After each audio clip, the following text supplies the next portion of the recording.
I'm JP Tuesday. And I'm Kiki Cannon. As lifelong Disney fans, the work of countless talented Disney creatives have shaped our lives. Now, as the Disney catalog expands, we're taking a journey through film and television to discover if that spark that shaped us as children lives on in adulthood. Does your favorite Disney media still cast that same spell? Join us as we find out. We are Rewatching the Magic. Merry Christmas, Kiki!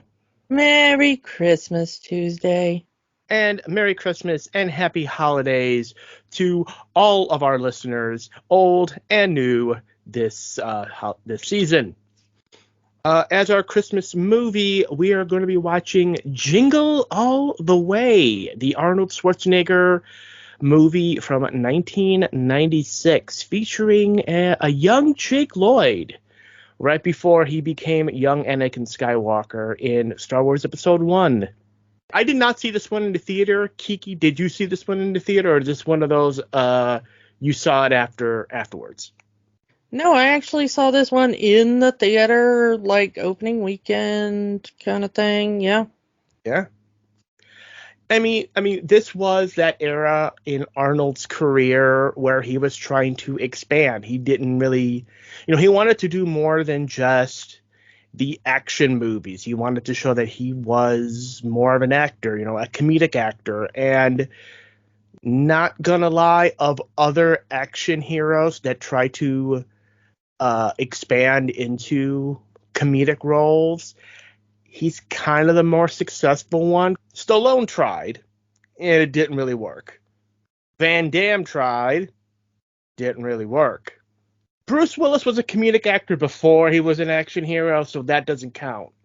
And, well, in terms of modern actors, we've seen The Rock in comedic roles versus action roles, and I'm not going to say anything more on that. I mean, we've talked about that before. Go back and look at Jungle Cruise. So, with Arnold, there was Twins, there was Kindergarten Cop, there was this.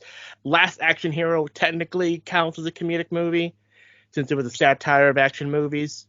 And so, yeah, I think he did pretty well for himself to show that he can do more than just action movies.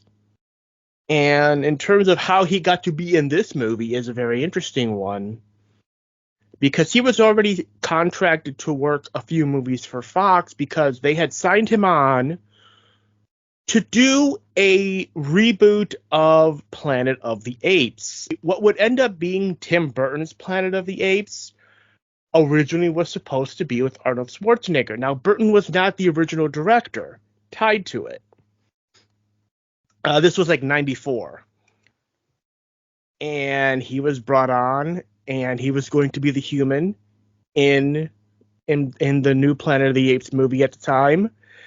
Different director, different writer, different script, different everything. Movie got delayed. He kind of needed something to do. This movie came up, and he did it. So we do owe this movie's existence in a way to Tim Burton's Planet of the Apes. Because the movie got delayed so long, Arnold never ended up doing it. And we get Mark Wahlberg and Tim Burton. There you go. I guess Mark Wahlberg was eyeing Arnold's lemon drink that entire time. Another part of this is that there's some kind of a controversy when it comes to this movie, because there was a big plagiarism lawsuit surrounding this movie. So this movie also has a controversy in terms of a plagiarism lawsuit. A group called Murray Hill Publishing sued Fox as they felt that this movie had plagiarized a script that they owned called Could This Be Christmas?, which was written by a high school teacher named Brian Webster, who sold it to Murray Hill Publishing, who shopped the script around to various studios. And to their shock, this movie comes out and the plot is similar to this script that they had. The character names are the same as the script had. The dialogue and scenes were verbatim what was in the script. They sued Fox and they won. It's possible that one of the writers for Fox may have had this script pass by their desk, forgot about it, threw it away, and came up, oh, hey, I have this idea for a script, and didn't think anyone would catch. And lo and behold, they got caught. Or Fox could simply say, we're not going to pay this high school teacher any money for this script. We're just going to write our own and whatever. Seems like we can't really get out too far of doing these kind of episodes without some kind of controversy. It's weird to have one for a Christmas movie. Yeah, the thing is, though, is that sometimes it really is an honest mistake with some of these things, that people read so many spec scripts that sometimes they forget that this is a script that they read as part of their spec script, and then they legitimately think like, oh, I have an idea for a script, and they don't realize like, I read this as part of my job, like 5 years ago. It's possible. I mean, I'm not saying that's what happened here. I'm just saying that sometimes that also happens because people's memories suck. This is why people don't take ideas from fans, because TV shows of musicians or anything like that, because if they see this idea, dismiss it, and then 10 years down the road come up with a similar idea, that's a lawsuit. Yeah. And sometimes, I mean, we've known that this has happened before. It's just that, like, two people can come up with basically the same idea. Most of our friends are comedy musicians. How many times have we known, like, two people completely unrelated come up with the same idea for a parody song? Yeah. It's just some things are that. However, that doesn't mean that that's necessarily what happened here. Mm. It very well could have just been plagiarism. Because that happens a lot too, says the former teacher. This movie, and as I watched the movie, I noticed the logo at the beginning. It's 1492 Productions. That is Chris Columbus's production company. He is listed as one of the producers on this movie, not a director. Although the movie does kind of have some of his isms here and there if you watch for him. But apparently the original role of the mailman, which is played by Sinbad in this movie, was apparently supposed to be Joe Pesci. And Columbus pushed for Sinbad to be in the movie. So imagine the alternate universe where Arnold Schwarzenegger would fight Joe Pesci over a doll.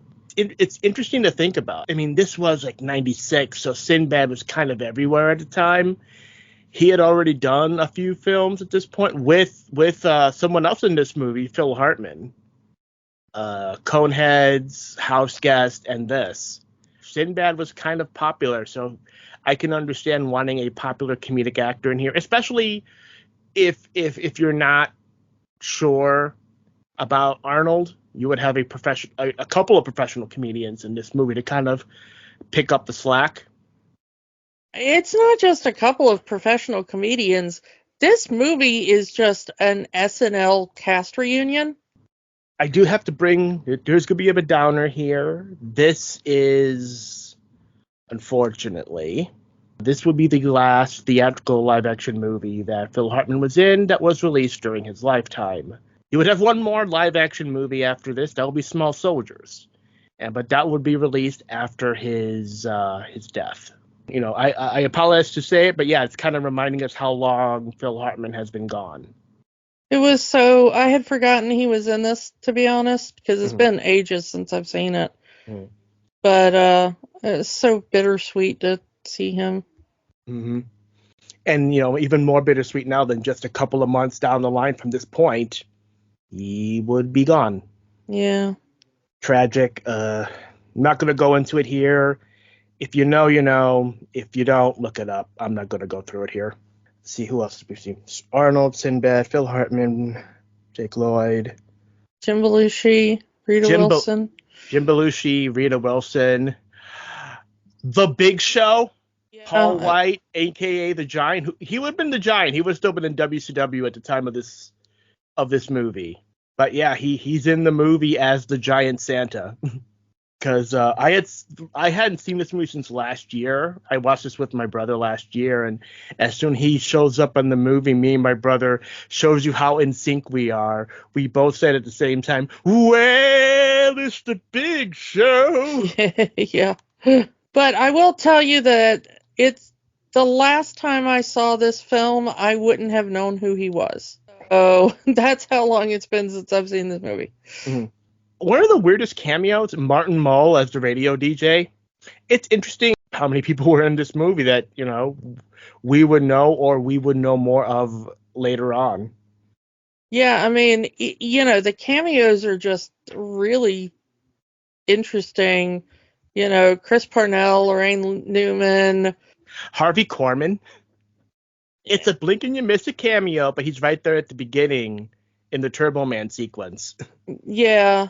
Curtis Armstrong is in this. I had forgotten about that. Yeah, Booger. Yeah. No, we will not talk about Revenge of the Nerds on this podcast, and that is the last time I will mention that movie's name. Yeah, although Curtis is a very nice man, I will go to bat for him. Yeah, I do not want to talk about that movie either, but Curtis is just a heck of a guy. So, we stand Curtis on this podcast, but yeah, the less said about the movie, the better. Vern Troyer, before anybody knew who Vern Troyer was, because he doesn't even get a credit in here. He's the little buddy Santa. Yeah. So, yeah, I mean, this movie is just chock full of people. This movie came out about a week before the biggest version of what this movie is about would happen in the U.S. The movie is of course about parents trying to get the unattainable toy at Christmas, to the point of parents rioting and shoving each other in, stores and all that kind of stuff. This was not unheard of at the time this movie was made, because this movie came out in 1996. In our lifetimes, the first time this really hit the news was with Cabbage Patch Kids. I had a couple of Cabbage Patch Kids, even to the point where when I was little, my father was on a trip at one point and went to the Cabbage Patch Kids hospital. And it was or still is in a little town in Georgia. And my father was on a trip, and you could visit there, and it's supposedly the hospital where all the Cabbage Patch Kids are born, and where you can go and formally adopt your Cabbage Patch Kid. I never got to go there, but my dad went there, and he brought me back a doll and adoption papers and a nurse's cap from the Cabbage Patch Hospital. And I mean, it was so cheesy, but I was 6 at the time, and it was the greatest thing ever. But anyway, when those things went really mass produced, in the early 80s, they were the biggest thing. It wasn't the first time that something went I think the Raggedy Ann and Andy dolls, back in the early 1900s, those were a big thing, but you didn't really hear about riots. When Shirley Temple had her own doll come out, that got a little more contentious with parents trying to get them for their children. But the time that you first really hear about parents coming to blows about it in the way that this movie portrays is probably the Cabbage Patch sale in the early 80s.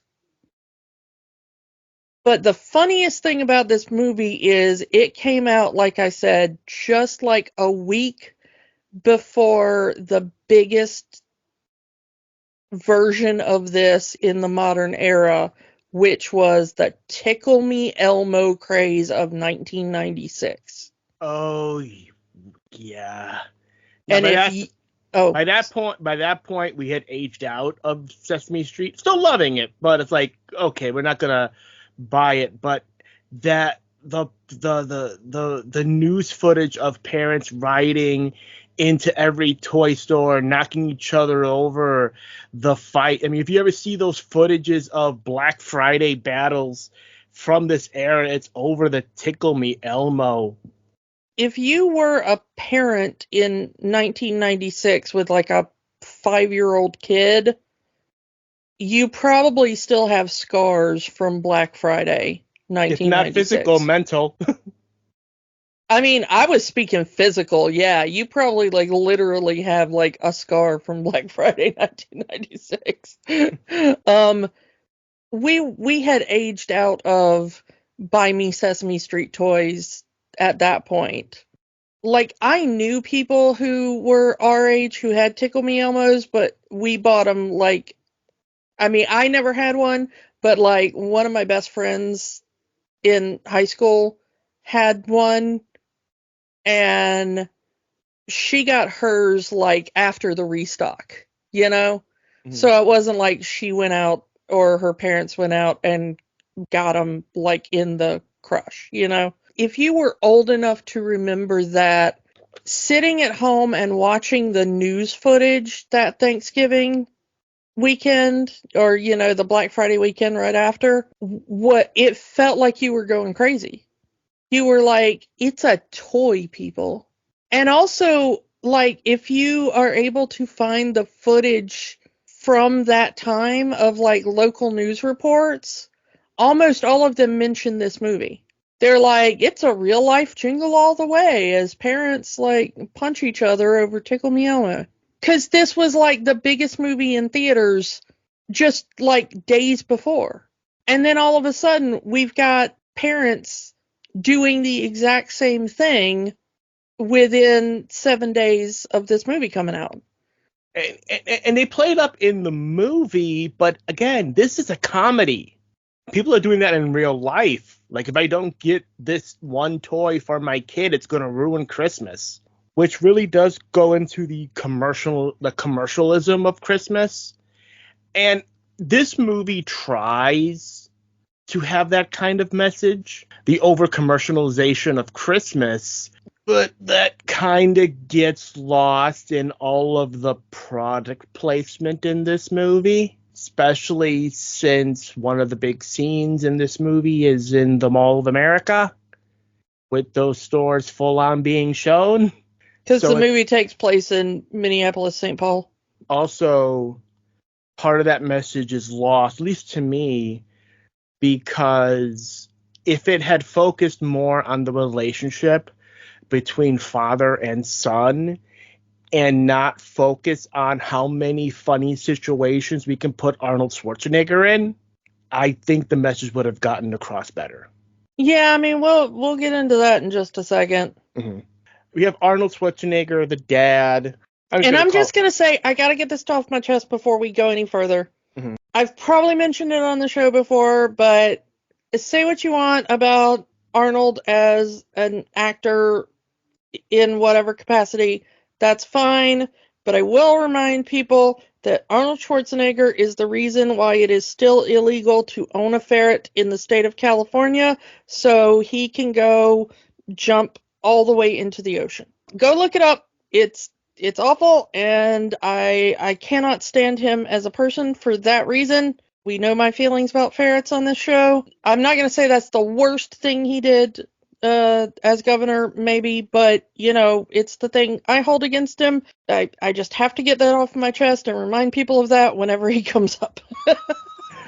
So, yeah, the point of this movie, we have Arnold Schwarzenegger as our dad, Howard, and he has slacked off. He slacked off a lot as a husband and a father, being too into his business to be the husband and father he should be. And it's Christmas Eve, and he has not gotten the Turbo Man doll for his son Jamie, played by Jake Lloyd. And that's kind of the whole point of this whole movie, is that he's going out on Christmas Eve all over in the Minneapolis, St. Paul area, trying to find any store that will be stocking the Turbo Man toy for Christmas. And Turbo Man is little Jamie's favorite TV show. This is 1996. You can see the Power Rangers inspiration. Yeah, I mean, it's very obvious that this is a Power Rangers kind of thing. So, yeah, he's so into his job that he ends up missing various big moments in the little Jamie's life, including his karate thing, where he advances to purple belt and he gets caught in traffic. He tries to speed on the side and he gets stopped by a cop. This cop that seems to have it out for him because he always runs into the same cop. This is Minneapolis. This is a big city. So running into the same cop more than once, the odds are very low. Yeah, it starts to feel like this particular cop is stalking him at one point. Yeah. But you know who is at all of these events? Phil Hartman as Ted, the divorced dad of little Jamie's best friend, who has become the perfect father. He seemingly was just like Arnold's character in that he wasn't there for his family, and then his wife left him, and now he's making it up to his son by giving him everything he could want and hitting on various mothers in the neighborhood who are perfectly fine with Phil Hartman hitting on them, except for Rita Wilson. Yeah, I mean, but at the same time, Phil Hartman can kind of get it in this movie. He is kind of being super helpful to everybody, and the first time we see Phil Hartman, like, all the other moms are giving him, like, cookies and stuff because he came over and he fixed all the stuff that their husbands wouldn't, and you know? I mean, and we find out why. Like you said, he's doing it to get into their good graces, and so he could get into their grace. I mean, he wants to be married again. He's lonely. Yeah. So, I mean, I kind of do understand it. But hit on single women, don't hit on married women. I mean, that too, but, you know. So, yeah. Christmas Eve day comes. And yeah, he did not pick. Arnold did not pick up the toy. He's going to try to find it. Little Jake Lloyd is very upset that Arnold is going out. He says he's going to work. He told his wife that I left the toy at work. I'm going to go pick it up, and then I will come back and we can go to the Christmas parade, because that is it. In this town, their Christmas parade is on Christmas Eve, not on Christmas Day. And they go to the parade every year, except the last few years where he's working, where it's just been Rita Wilson and Jake Lloyd going. So he has to go find this toy last minute, come home in time to they can all go to the Christmas parade. Arnold seems to see through the BS of Phil Hartman character here, because he's trying to be a nice guy. Hey, if you need me, I can help you out. Hey, I videotaped the entire karate event so you wouldn't miss it. And he kind of says, oh, hey, it's gonna snow today. You might have put chains on your tires. I'd like to put chains around you. What was that? Nothing. It's a very Homer Simpson, Ned Flanders relationship. Yeah. In the show, Ned Flanders is a genuine good guy. And that's why Homer hates him, because he's a goody two shoes and he means it. But when we find out that Phil Hartman is a goody two shoes with an ulterior motive, yeah, that's why he's kind of like secondary antagonist in this movie. True. On Arnold's pursuit for the Turbo Man doll, we enter Sinbad as the mailman Myron, who is immediately unlikable. Yeah, he talks about conspiracy theories. He says he doesn't even like this character. Calls him Turtle Man. Calls him derogatory. Immediately uses a homophobic slur. Yeah. But yeah, he keeps on going about conspiracy theories of how the commercialism of Christmas, they force us to buy these cheap plastic toys for our children. And which again, if you want to go into the commercialism of Christmas, fine. But he pushes it. Oh, they're sending subliminal messages through the TV to ruin our children. And it's like, dude, you don't need to buy a toy. You need to go to therapy. Yeah. Maybe buy your kid some therapy too, because I'm sure he probably needs it. And yeah, the mad rush to get the Turbo Man doll. And that is most of this movie, is Arnold and Sinbad going from store to store, rushing, trying to find the Turbo Man toy. But everyone is sold out. But they have plenty of the other characters, including the villain, Dementor, and Turbo Man's trusty sidekick, Boomer, which apparently no one likes. Who wants the sidekick and the bad guy if you can't get the hero? Like, yeah, I can get, for our childhood, to go backwards, it's like, yeah, I can get Orko and I can get Skeletor, but I can't get He-Man. I can get, Mumra and Snarf, but I can't get Lion-O. Honestly, the only one I ever wanted was Skeletor, and I really wanted mostly Decepticons. So, like, it was like, you can't find me Optimus Prime, that's okay. I really just want, like, Soundwave and Megatron. Back when Megatron turned into a gun. Yes, that particular Megatron. Which I still would like to this day, but they're very expensive. And yes, as they go to every store, they're laughed at by the collector. He's looking for a Turbo Man doll. No one has Turbo Man anymore. It's an era that kind of doesn't exist anymore. And as we passed our own, 2024 Black Friday, I've seen videos of empty stores on Black Friday, but they've reported record sales on Black Friday all online. Like, Black Friday has moved from in the store to online. If this movie took place in 2024, it'd be a much different movie. Yeah. It'd be like a text from Arnold a few days after Thanksgiving, order the Turbo Man doll, and then he would just buy it on Amazon, and it'll be there by Christmas Eve, movie over. Yeah. There are moments of the father-son relationship, and moments where he says he's doing this for his son, and he kind of does get more and more into, like, vengeance against Sinbad. The movie tries to put the father and son relationship up front, but most of this movie is just, let's put Arnold in a bunch of funny situations.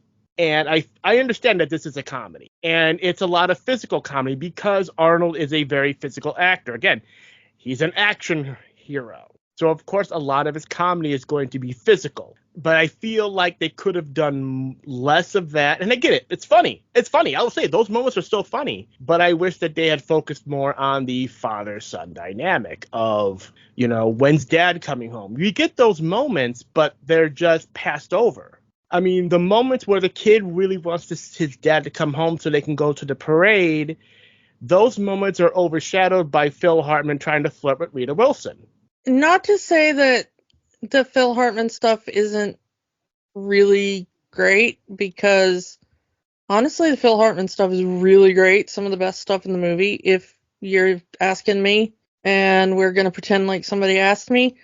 But Phil Hartman just showing up with a reindeer, still one of the best parts of this movie. And them being like, okay, but what are you going to do with the reindeer after Christmas? And him being like, I have been watching a clutch of deer down by Lake Minnetonka. Like,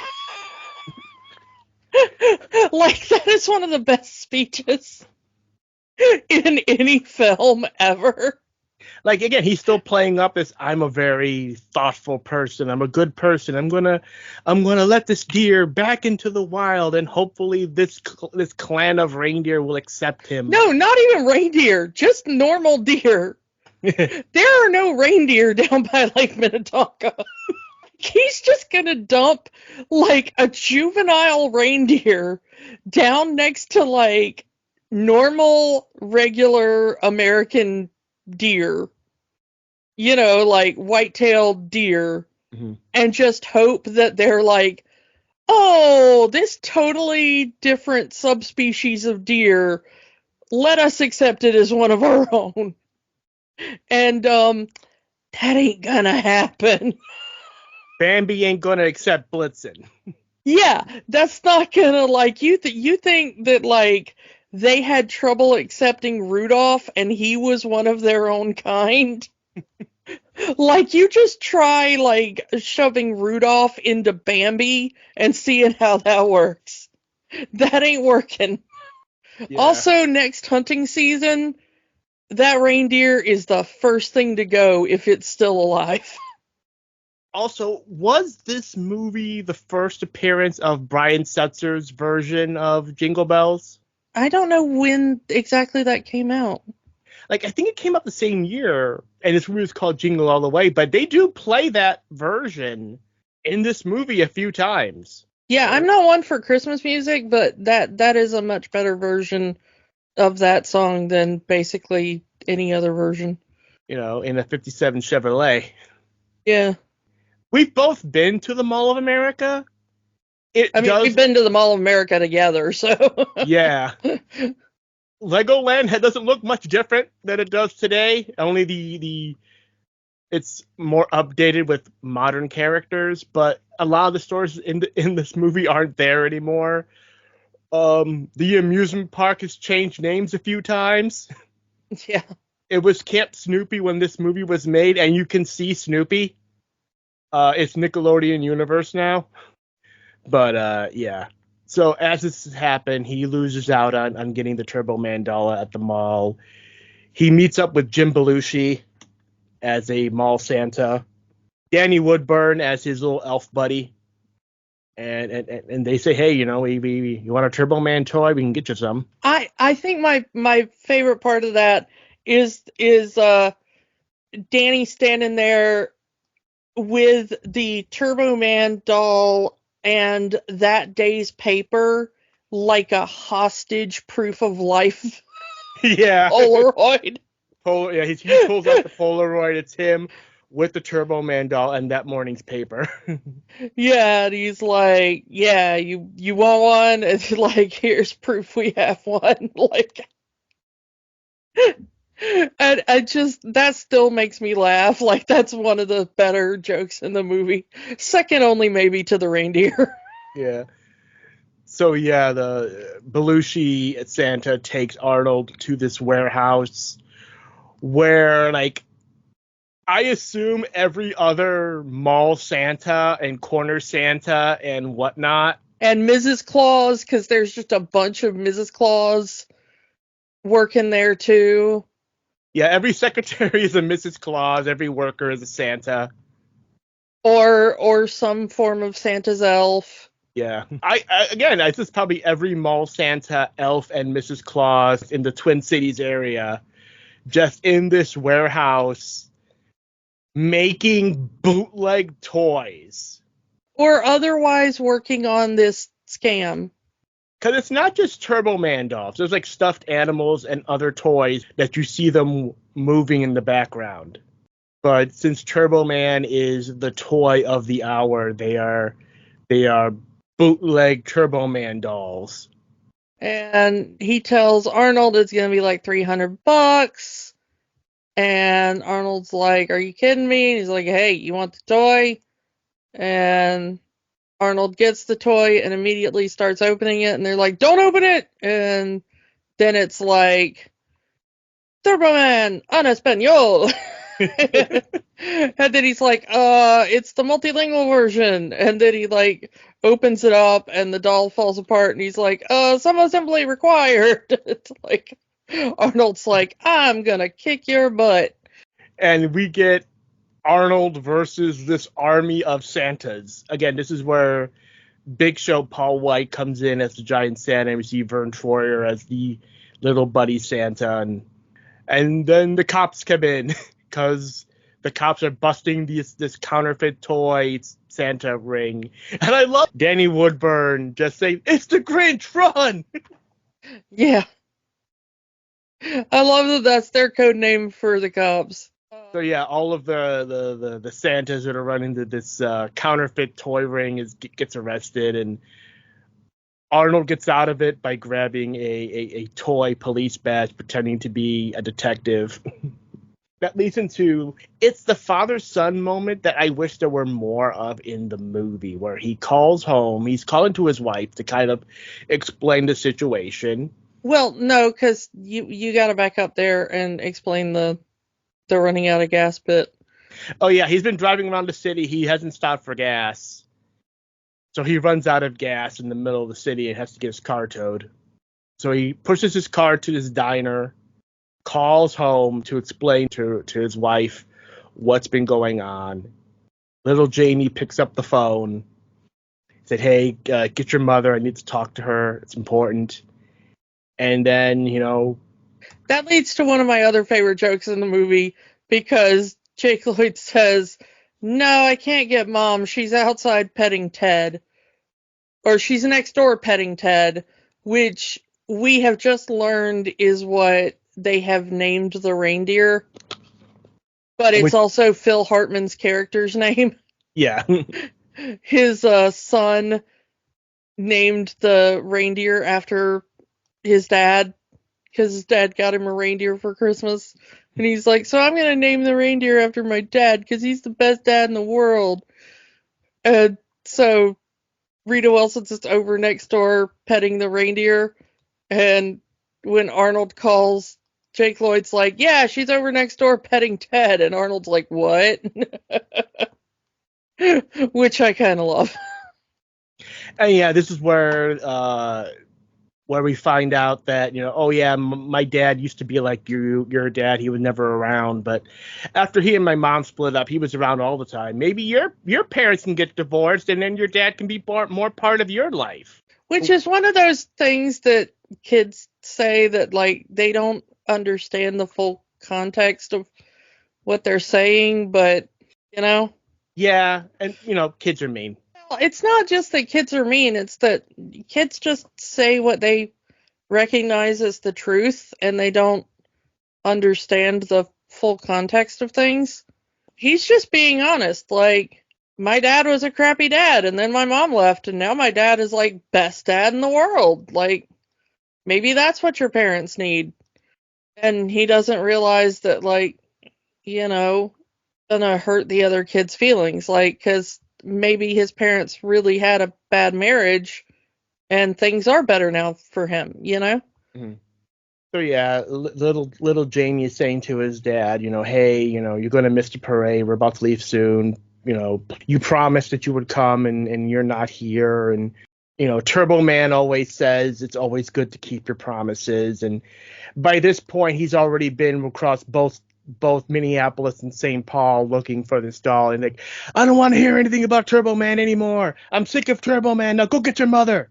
Which breaks little Jamie's heart, because again, Turbo Man, yes, it's a toy, yes, it's a TV show, but Turbo Man means something to little Jamie. It's like, any little kid with their favorite hero.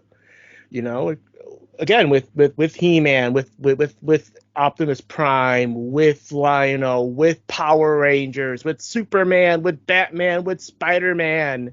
Speaking of which, we have not really mentioned it, but Jamie is very into superheroes because his room is full of all of the Marvel things. And this is 96 Marvel. This is not when Marvel was at the top. The most Marvel stuff at the time was the Fox Kids cartoon. Which was probably why all this stuff is in the film, because this is a Fox film at the time. And Fox had the most connection to Marvel of any studio at the time this was made. So, and he would be the right age to be watching X-Men the Animated Series and Spider-Man on Saturday mornings. I mean, we were. Yeah, I mean, Arnold realizes that he's hurt Jamie for not just insulting Turbo Man, but, the line of keeping promises. And he says, what do you know about keeping your promises? You never have, and you probably never will. You broke another promise to your son that you've been doing this whole time. And there's this great moment with Arnold and Sinbad at the diner where he says, just because I didn't get my son the toy he wanted for Christmas, that doesn't make me a bad father. I yelled at my son. That makes me a bad father. Yelling at your son if he did something wrong, we can have a discussion on that. Yelling at your son because you're frustrated, yelling at your son because you screwed up, that's a problem. And Arnold's character here understands that. He waited till the last minute to get this toy for his son, and he's taking his frustrations out on his son. Yeah, and that is the bigger problem there. That walks into the next thing here of Sinbad talking about his father. How he wanted a toy for Christmas when he was a kid that his father didn't get him. But his neighbor got the toy that he wanted for Christmas, and now he's like a billionaire. They talk about, oh yeah, have you heard about this guy? Yeah, I know who he is. Yeah, he used to be my neighbor when we were kids. He got that toy at Christmas, and he's a billionaire. I didn't, and here I am as a mailman. I could have been somebody, trying to say that if I had gotten that one special toy for Christmas, it would have changed my life, and I would have been on a better path.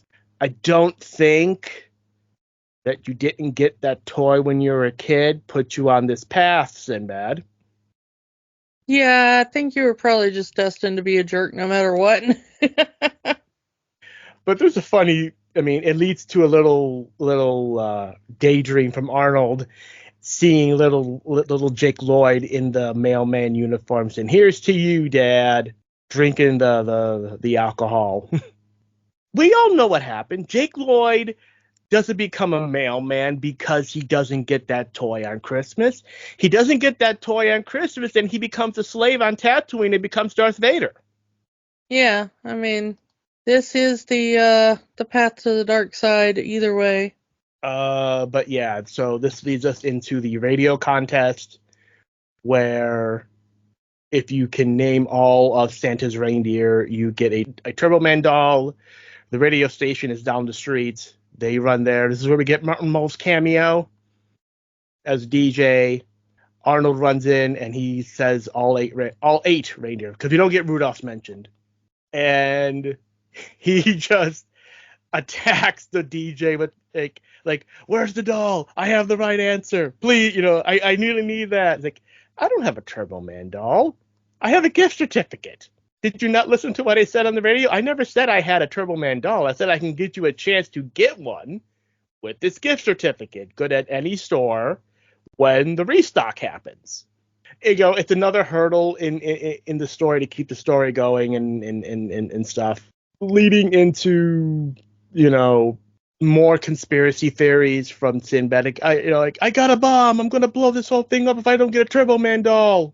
And I like that they were like, when did you build one of those? And he was like, well, I'm a postman and people send these through the mail all the time. I just kept one.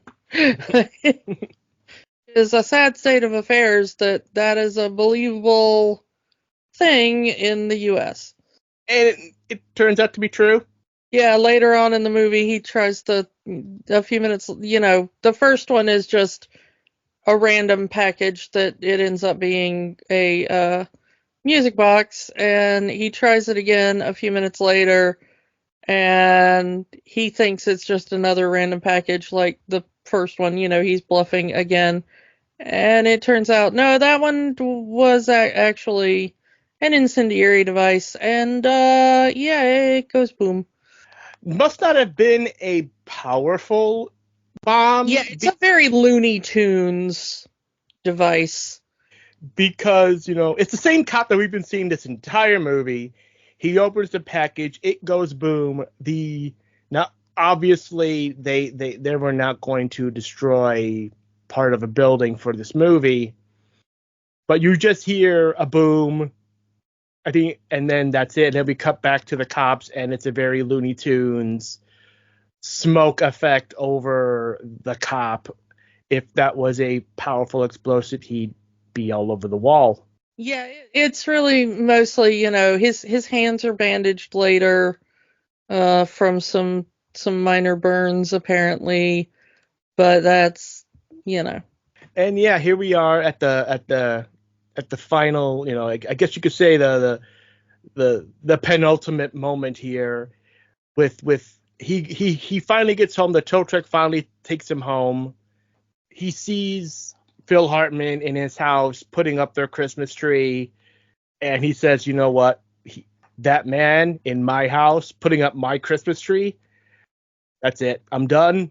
And he breaks into Phil Hartman's house because earlier in the movie he said that he had bought the Turbo Man doll for his son months ago, and it's been sitting on the tree ever since. So he breaks into Phil Hartman's house to steal the Turbo Man doll under the Christmas tree. The reindeer starts chasing him. I mean, there's carolers everywhere, and it's like he gets caught red-handed with the doll in his hand. It's like, how dare you? For my son, yeah. Yeah. Like, I didn't do this for my son. It's like, I don't want to hear it anymore. We're going to the parade. You can stay here. So we finally get to the big final scene here, the Christmas parade. The kids go off to find a spot for them to stand at the Christmas parade. This is where Phil Hartman makes his move against Rita Wilson. He's like, hey, your husband's not that good of a guy, and you need a better man in your life, and maybe I can be that man for you. We don't have to hide our feelings anymore. And she just lets him have it because he has this thermos of eggnog that he wants to give her, and he just smacks it right across his face. Again, yeah, this is where we find that, Phil Hartman's character is not the good guy he's been saying he is. He's just pretending to be a nice person so he can bang married women. Not a good look for you, Phil. I was rooting for you. Yeah. The cops finally catch up to Arnold. He hides in a nearby warehouse, which turns out to be the station where they're getting ready for the final float in the Christmas parade, which will be a Turbo Man float. The people preparing think Arnold is the stuntman that was hired to play Turbo Man in the parade. And they have a special suit for the stuntman to wear that is a fully functioning, working Turbo Man suit, just like in the TV show. All of the weapons work, including a fully functional jetpack, which they sure will be fine, and the previous stuntman that he is replacing has regained consciousness. Yes, here comes Turbo Man, Arnold in the Turbo Man costume, and Turbo Man is to choose one child out of the parade to get a one-of-a-kind special edition die-cast Turbo Man doll. So yeah, Arnold kind of plays up the idea of being a superhero. I mean, Arnold would be a great superhero in a movie. They should try that sometime. He should try playing a superhero in a movie sometime, and not a supervillain, especially one with cold-based powers. And he is mic'd up, and he just calls out, "Jamie! He knows my name!" Turbo Man knows my name. So yeah, Jamie gets up there. He gets the Turbo Man doll. But lo and behold, we have a stunt show to do. This isn't just a meet Turbo Man and Boomer and get the action figure. No, we have another stuntman as Dementor, who is jumped by Sinbad, who puts on the Dementor costume. Dementor's costume also fully functional and works just like the TV show. And we get this, basically, this movie kind of becomes a superhero movie as we get this battle between Turbo Man, Arnold, and Dementor Sinbad over the Turbo Man doll. Even kidnapping his son. Give me the doll, kid. Give me the doll. Yeah, and Jake Lloyd's like, no, it's my doll. I'm going to climb up on the roof over here. And the weird thing is that they had a stunt show planned, but this is not part of the stunt show, and everybody seems to know it. except for, like, the people who should be stopping it, who are like, yep, this is part of the stunt show. Like, even the other stunt performers are coming in and says, don't you know the choreography? He's trying to say, hey, this is not part of the show, and they're just not listening to him. Even the cops are going, hey, yeah, you're enjoying the show, kid. It's like, no, that's my son. Oh, yeah, he's a great actor. It's not part of the show, you idiot. Yeah.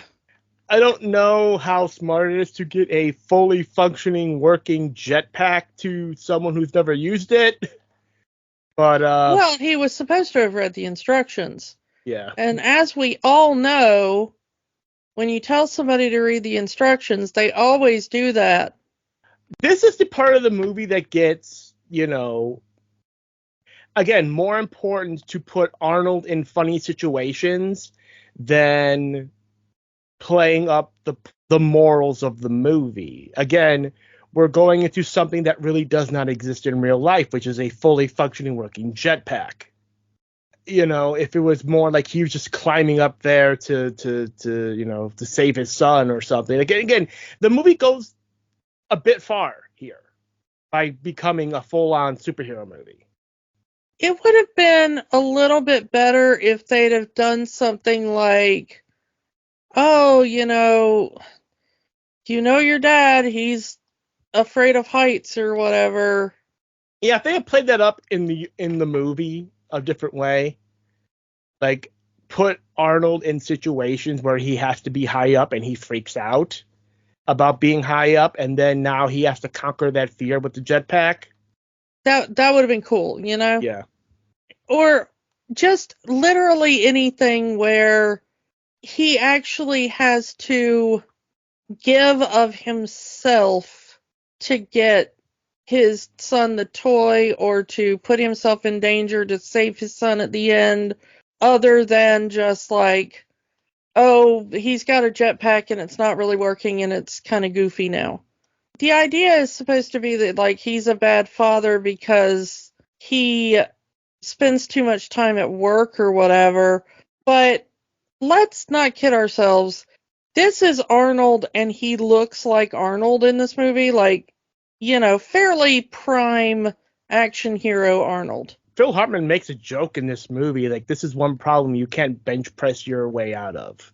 At what point in the movie do we reference that he has muscles? It's never brought up in the entire movie up until that point. And it's never really brought up again, except for the fact that they mistake him for a stuntman. Because he does kind of look like a stuntman, Mm-hmm. Like, he's got the build to be Turbo Man, and that's really the only other point where you're like, okay, referencing the fact that Arnold looks like Arnold, And those are the only 2 points in the movie where it does that. I know that they're like, oh, Arnold, he's such a businessman that he can't focus on his kid. And I know that's because it was written for somebody else. Like, it wasn't written for Arnold. But honestly, they needed to rewrite it a little bit once it was Arnold. Maybe the kid is less into martial arts because of Turbo Man, and maybe he's more into martial arts in Turbo Man because his dad is a gym bro. Like, maybe show that that's like his dad's thing. Play into characteristics of Arnold Schwarzenegger. Yeah, and like Jake Lloyd is trying to be like his dad, and the dad doesn't really notice or care that the little boy is trying to be like him, and it comes out in this like Turbo Man obsession, At the beginning of the movie, I don't know if that's actually Arnold in the Turbo Man suit in the Turbo Man opening. I don't think so. It isn't, no. If they had done that, and then that's why he likes Turbo Man, because Turbo Man looks like his dad. It also makes the ending where Turbo Man is his dad make more sense. Any of that works for me a little bit better than kind of the way they did it, because I really wanted them to up the father-son dynamic more. than they did, a lot like you did, you know? Yeah. Yeah, and also I really, really wanted them to have Arnold's character be more, put himself out there more. Mm-hmm. He has to give up something in order to help his kid, you know? The movie's still funny. I still like the movie, given the messages that this movie is trying to tell. The story of a father and son, the commentary on the commercialization of Christmas. That, I think both of those could have been done way better. But yeah, it was just they were focusing more on the comedy bits, which again, I get. You want a lighthearted Christmas movie in theaters that families can go to and, make some money off of it. That I get. But I don't necessarily think that you have to give up one to have the other. And of course, they have the ending of, the cops arrest Sinbad and Jake Lloyd gives Sinbad the toy to give to his little kid because he hears Sinbad going like, no, my son really wants that toy. I have to have that toy for my kid. And, but like, the thing is that, Jake Lloyd gives the toy to Sinbad and all, and he's like, I don't really need this because I've got the real Turbo Man for a dad, I kind of wanted him to be like, man, your kid needs this more than me because, man, you are a crap father and your kid needs something to make up for that. How does this movie end? With the crowd cheering Turbo Man and lifting Arnold onto their shoulders. The final image is of Arnold in the Turbo Man suit being carried, not him and his son, which would have been a better ending. Yes, he does say, I'm sorry I've neglected you, but I will neglect you no more, which is fine to say, but I felt that an extra scene needed to be added after Christmas to show that he is a man of his word. Maybe him at the karate where he's getting his black belt and he's there. Or in the summer, maybe he's joined a baseball team and he's there at the game. Or something to show that this was not just him blowing more hot air, that he actually becomes a better husband and a better father. But instead, what do we get? We get the after credits scene. And what's the after credits scene? Him at home with the family, hanging the star like he always does. And Rita Wilson's like, wow, if you went all that way out for our son, I can't wait to see what you got me as a present. And then it zooms in on Arnold being like, ah! And us realizing like he completely forgot to get his wife anything as a present, and he's still a really crap husband and father. I wish that this was not a post-credit scene. They wanted to end it on a happy thing, and most people would not have even seen this scene. They would have just... I was not even aware this scene was existed because I've never seen this scene because I never sat through the whole credits. Well, and also I'm pretty sure that I was the only person in the theater when this movie came out that saw this scene, because post-credit scenes were not really a thing, as we've discussed before, when this movie came out. Like, post-credit scenes were extremely rare. And so I was the only person in the theater that saw this scene. So as far as everybody else that saw this movie knew, it ended with Arnold, being raised on the backs of the crowd and to being like, Arnold, Arnold, Arnold, There was a sequel. 20 years after this movie came out, Jingle All the Way 2, a direct-to-video movie starring Larry the Cable Guy. And that's all you need to know. Yeah, who wanted it? Who asked for it? The answer to that is nobody and no one. Kiki, does Jingle All the Way have the magic? Not really. I remembered this movie as being better than it actually is. And I think because we were just younger, and it's the same thing of watching like Little Mermaid. It's like when you're a kid, yes, we were high schoolers watching this movie, but we could still resonate with the younger characters of a father, of the kids just wanted to be with their father and everything. Coming back here as 40-year-olds, seeing Arnold doing all of this. Yes, it works for him being a father, but like a lot of the magic watching this movie as a young person kind of goes away. Like I said, I still enjoyed watching this movie. I still laugh at this movie. I will say the movie does have the magic, but coming into this movie as an adult watching this movie, there's so much that they could have done to really make this movie a little bit more wholesome. You can still keep the comedy. But I think that this movie should have focused more on the father-son dynamic and not so much on let's put Arnold in funny situations. And it works. Like I said, Arnold can be funny. He's shown that he can be funny. And he's a very good physical, funny actor. It's just not the best movie to do it in. There are funny parts in this movie. Yeah. I'm not saying that they're not, but it's not as good a film as I remember it. Let's move on to next week. This is a movie that spawned a song that for some freaking reason became a Christmas song. Raindrops on Roses, Whiskers on Kittens. How did that become a Christmas song? The hills are alive with the sound of music.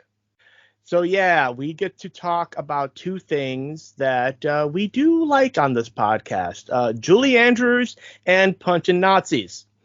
Those are a few of my favorite things. So come back next week for The Sound of Music, our final episode of 2024. And we will talk to you all next time. Merry Christmas. Happy holidays. Merry Christmas. Happy holidays. Bye. Bye. Don't let the magic stop here. Keep the conversation going. Find us on Facebook, Instagram, and Threads at Rewatching the Magic. We are also on Blue Sky, rewatchingthemagic.bsky.social. And new episodes are available every Monday at rewatchingthemagic.podbean.com and youtube.com/@rewatchingthemagic. Remember, the magic is for everyone. It only stops if you let it. We know that right now, things are tough. But in the words of Jim Henson, the only way the magic works is by hard work. But hard work can be fun. Check out our show notes for ways that you can help.